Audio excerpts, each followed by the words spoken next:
ہم الیکٹیبلز نہیں ہیں, ٹھیک ہے, میرا کوئی دھندا سیاست نہیں ہے, میرا مقصد سیاست ہے, اور میرا سیاست کرنے کا مقصد ہے پاکستان میں پاکستان کے مزدوروں, کسانوں, طالب علموں اور استحصال زدہ طبقات کی نجات. ٹھیک ہے, اور پاکستان پیپلز پارٹی جوائن کرنے کا بھی میرا مقصد جو تھا وہ یہی تھا, کیونکہ پاکستان پیپلز پارٹی کے پاس جو منشور اور مقصد ہے اس کے اوپر پہلے پنے پر, پہلے صفحے پر لکھا ہوا ہے کہ پاکستان پیپلز پارٹی بنانے کا بنیادی اور واحد مقصد طبقات سے پاک معاشرے کا قیام ہے. نمبر 1. اب جہاں پر یہ دوسری بات آتی ہے نئے پاکستان اور پرانے پاکستان کی, یہ بحث کوئی نئی نہیں ہے, یہ 47 کے بعد سے شروع ہے. دراصل پاکستان بننے کے بعد پاکستان کے حکمران طبقات کے پاس اتنی سکت نہیں تھی کہ وہ پاکستان کو جدید جو یہ سرمایہ دارانہ نظام تھا اس کے اندر ایک جدید ویلفیئر سٹیٹ بنانے کی سکت رکھتے یا اس طرح صلاحیت رکھتے. اب جب ان کے پاس سرمایہ دار ایسا نہیں تھا جو پاکستان میں انویسٹ کرتا, پاکستان میں انڈسٹری کھڑی کرتا, جس کے بنیاد پہ پاکستان ایک سوورن سٹیٹ بنتا. اب اس کا متبادل کیا تلاش کیا ہم نے؟ اس کا متبادل ہم نے خیرات کو تلاش کیا.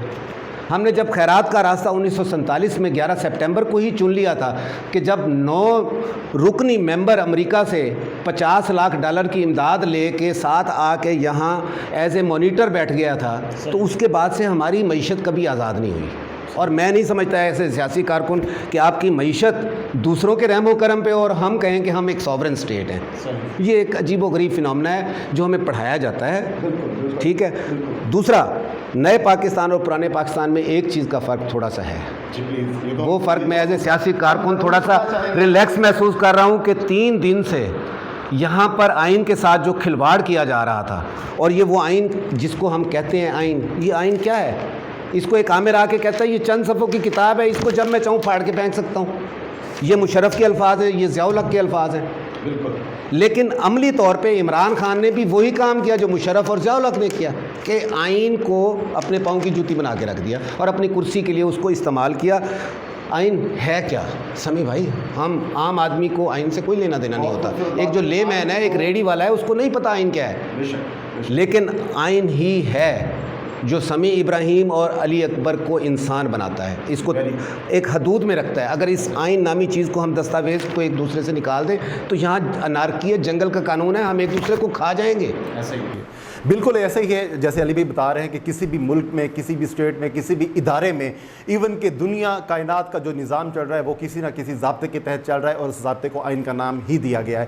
پچھلے دنوں میں ہم نے دیکھا ہے کہ کس طرح آئین کی دھجیاں اڑائی گئی ہیں. اور علی بھائی میں آپ کو بتاتا چلوں کہ یہ جو ابھی جو فیصلہ آیا ہے, جسے بہت سارے پی ٹی آئی کے ہمارے جو دوست ہیں یا جو جسے میں کہوں وہ ہے, وہ انہوں نے عدالت کو بھی اپنے نشانے پہ رکھ لیا ہے. اس کے بعد جو ہے انہوں نے ایجنسیز کو بھی اپنے نشانے پہ رکھا ہوا ہے. اس کے ساتھ ساتھ انہوں نے جو پولیٹیکل پارٹیز ہیں, ایون کہ ملک کے 75% عوام سمیت پاکستان کے جتنے ادارے ہیں ان کو انہوں نے غدار قرار دے دیا ہے کہ یہ لوگ غدار ہے. ایون کہ انہوں نے ایک کاغذ کا ٹکڑا لہرایا ہے کہ یہ کاغذ کا ٹکڑا ہے جس کی وجہ سے پاکستان کا جو ہے نا, پاکستان کی جو آزادی ہے, پاکستان کی جو سالمیت ہے, پاکستان کی جو ڈگنیٹی ہے, اس کے جو مالک ہیں وہ صرف پی ٹی آئی ہی والے ہی ہیں, باقی جتنے بھی لوگ ہیں سارے ہی غدار ہیں. تو علی بھائی یہ جو پی ٹی آئی نے یہ جو نیریٹو بلڈ کیا ہے, اس نیریٹو یا یہ جو ایک داغ لگا ہے, ایک الزام لگا ہے, اس کو میں آپ سمیت جتنے بھی ادارے یا جو پولیٹیکل پارٹیز ہیں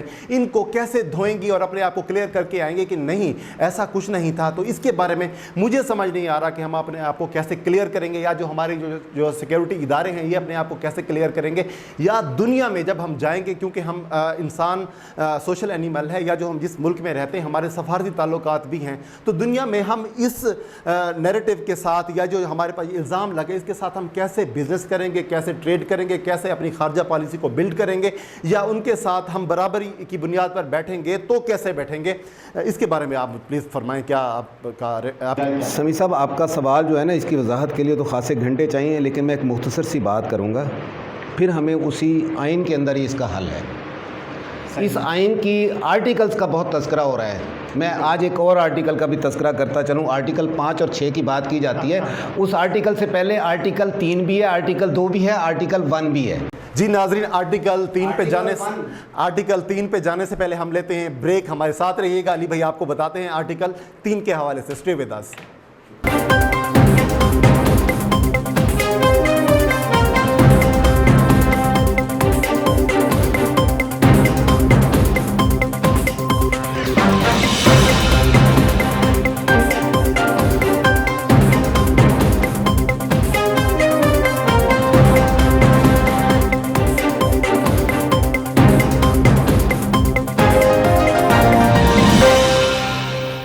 ویلکم بیک. ہم بات کر رہے تھے آرٹیکل 3 کے حوالے سے. جی علی بھائی. سمی بھائی، آرٹیکل 1 پاکستان کا نام اسلامی ریاست ہے، ہم ایک اسلامی ریاست میں رہتے ہیں، یہ پہلی آرٹیکل میں لکھا ہوا ہے. صحیح. دوسری آرٹیکل ہے کہ اسلام ہمارا دین ہے. بے شک. ہم اعتقادی حوالے سے یہ ریاست دین اسلام پر یقین رکھتی ہے، ہم مسلمان ہیں. اب آرٹیکل 3 پر آ جائیں. آرٹیکل 3 کیا کہتی ہے؟ آرٹیکل 3 کہتی ہے کہ پاکستان کو طبقات سے پاک معاشرہ بنایا جائے. آرٹیکل 3 میں واضح طور پہ لکھا ہوا ہے کہ ایلیمینیشن آف دا کلاسز، کہ آرٹیکل 3 میں یہ واضح طور پہ لکھا ہوا ہے کہ اس ریاست کے اندر رہنے والے ہر شہری کے لیے استحصال کا خاتمہ کر دے گی اور یہاں سے طبقات کا خاتمہ کیا جائے گا. بالکل. اور جب تک آپ طبقات کا خاتمہ نہیں کرتے، جب تک سرمایہ دار اور مزدور موجود ہے، جب تک جاگیردار اور مزرع موجود ہے، اس وقت تک آرٹیکل 3 جو ہے وہ آپ کے اوپر سوالیہ نشان کھڑا ہے. لیکن اب سوال یہ پیدا ہوتا ہے کہ آرٹیکل 3 کے اوپر عمل کون کرے گا؟ صحیح. عدلیہ. اب یہاں پہ بہت بحث ہو رہی ہے، لیکن میں بڑے افسوس کے ساتھ کہتا ہوں، میں پیپلز پارٹی کا کارکن ہوں، لیکن مدعے کی بات یہ ہے کہ ابھی تک یہ جتنا بھی مباحثہ ہو رہا ہے، اس میں ہم آئینی لڑائی کیوں لڑ رہے ہیں، اس کے پیچھے بھی ایک وجوہات ہیں. جی. کہ پاکستان میں محنت کش طبقہ پاکستان کے حکمران طبقات سے ایک خاصے عرصے سے نالاں ہے. صحیح. کہ کوئی بھی حکومت آئی ہے تو یہاں کے جو اکثریتی محنت کش طبقہ ہے، جو 70% سے زیادہ آبادی ہے، جی جی. وہ اپنے پیٹ کے لیے، نان جمی کے لیے، وہ اپنی روزمرہ زندگی گزارنے کے لیے جن مشکلات سے گزرتی ہے، ان مشکلات میں جو کمی ہے وہ کسی دور حکومت میں نہیں آئی، بلکہ وہ مسلسل بڑھتی جا رہی ہیں. صحیح. اور پاکستان کی جہاں 74% آبادی حکمران طبقات سے نالاں ہوں، وہاں پہ باقی بحث صرف 30-40% طبقے کی رہ جاتی ہے، اور اس میں ایک مڈل کلاس بھی ہوتی ہے. بالکل. اب آپ جو یوتھیاس فنامنا کہہ رہے ہیں نا، یہ جو نیا پاکستان اور پرانا پاکستان کا فرق کیا ہے، وہ میں بڑا واضح طور پہ بتا دیتا ہوں. کہ پاکستان کے اندر جب پاکستان میں محنت کش طبقہ متحرک ہوتا ہے تو یہاں پہ سیاسی حدت بھی اور طریقے کی ہوتی ہے، اور سیاسی شعور بھی اور طریقے کا ہوتا ہے، اس کا اظہار بھی اور طریقے سے ہوتا ہے. مڈل کلاس کا ایک خاص فنامنا ہے کہ یہ صرف نجات دہندوں کی تلاش میں رہتی ہے. یہ مڈل کلاس خود کچھ نہیں کرتی، یہ صرف دیکھتی ہے دوسروں کی طرف کہ کوئی آئے گا، خمینی آئے گا، کبھی کچھ کہتی ہے، کبھی ہمیں ڈالر جہاد کرواتی ہے، کبھی ہمیں کچھ کرواتی ہے. یہ ساری اٹھک بیٹھک 1947 سے لے کے آج تک جو آئینی اور غیر آئینی جتنے بھی نتائج پاکستان میں سیاسی اظہار ہوئے ہیں، وہ سارے اس مڈل کلاس کی اجلت کی وجہ سے ہوئے. اور یہی مڈل کلاس تھی جو نئے پاکستان کو بنانے کے لیے ایک خاص ایجنڈے پہ تراشیدہ بت کے پیچھے بھاگی تھی، جس بت کا نام عمران خان تھا. اور میں آج بھی کہوں گا کہ جو ضیاء الحق کے ساتھ ہوا تو وہی عمران خان کے ساتھ ہوا ہے. جب آپ کسی کے ایجنٹ بنیں گے تو جب وہ ان کی ضرورت پوری ہو جائے گی، وہ آپ کو ٹیشو پیپر کی طرح نکال کے باہر پھینک دیں گے، جو کل ہوا ہے.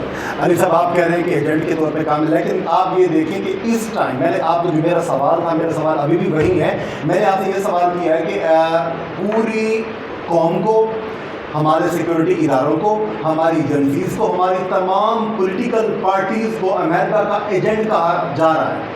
اور یہ نیریٹو بلڈ کیا ہے پی ٹی آئی نے کہ سوائے پی ٹی آئی کے اور پی ٹی آئی کے فالوورز کے باقی جتنے بھی لوگ ہیں سارے غدار ہیں، اور اس کی بنیاد بنائے ایک خط. میں نے آپ سے یہ سوال کیا ہے کہ اس نیریٹو کو اپوزیشن والے، اپوزیشن جماعتیں اور ہمارے سیکورٹی ادارے، اور اگر میں پی ٹی آئی کو سپورٹ نہیں کرتا یا آپ اگر پیپلز پارٹی سے ہیں تو آپ اپنے آپ کو ایسے اس سچویشن سے کیسے مکتی دیں گے کہ آپ پاکستان کے غدار نہیں ہیں؟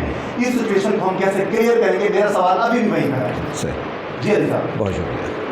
اب میں پہلے کہہ رہا ہوں کہ یہاں پہ جو مڈل کلاس ہے نا، وہ کیونکہ پڑھے لکھے لوگ ہوتے ہیں، وہ چھوٹی موٹی جابس کرتے ہیں، وہ چھوٹے موٹے کاروبار کرتے ہیں، وہ جتنی محدود ان کی زندگی ہوتی ہے اتنی ہی محدود ان کی سیاسی شعور ہوتا ہے. صحیح.